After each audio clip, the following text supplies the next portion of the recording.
Hello and welcome back to the channel. Today's story is called Coup at the Zoo, based on the Disney villain story.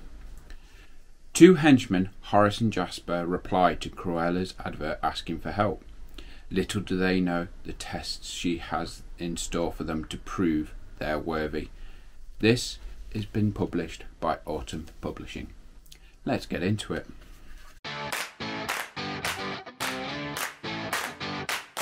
What? Cruella de Vil barked into her phone late one night.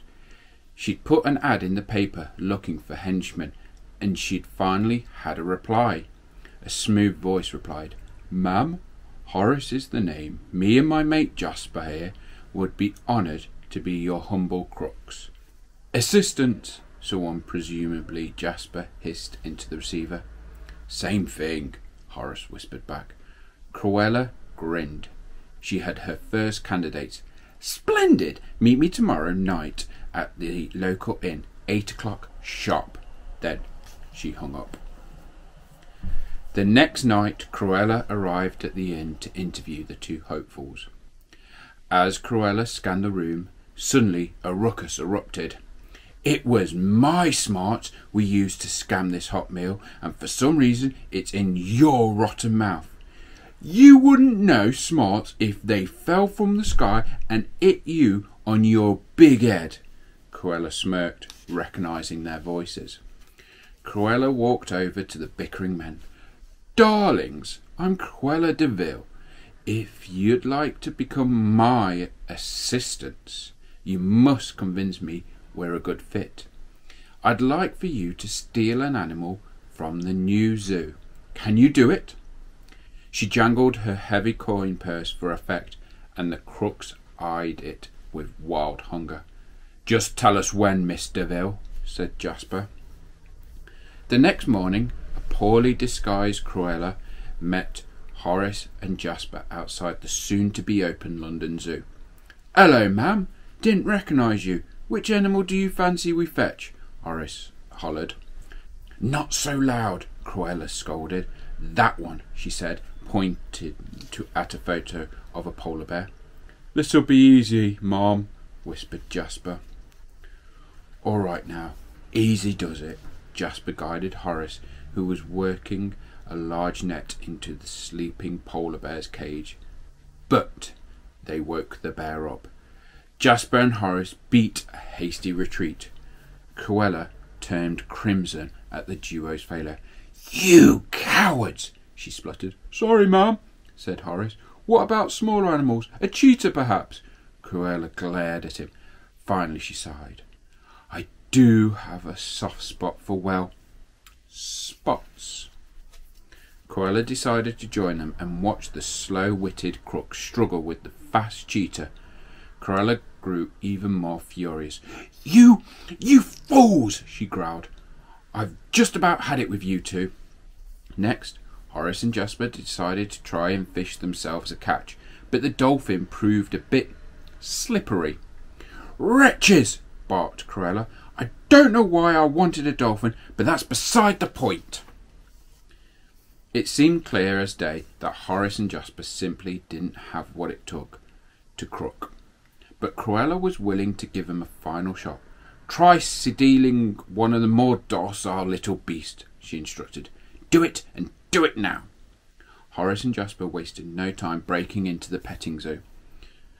"We've got this in the can, mate," Jasper said to Horace as they sauntered into the animal pens.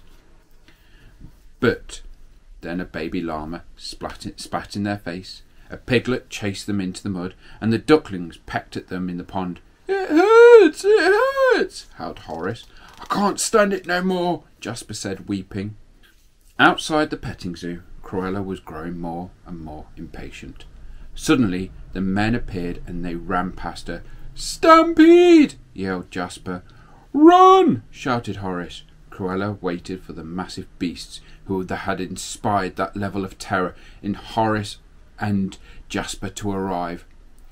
But all that scampered into view were the little fuzzy ducklings, small muddy piglets, sweet baby llamas, and barring baby goats.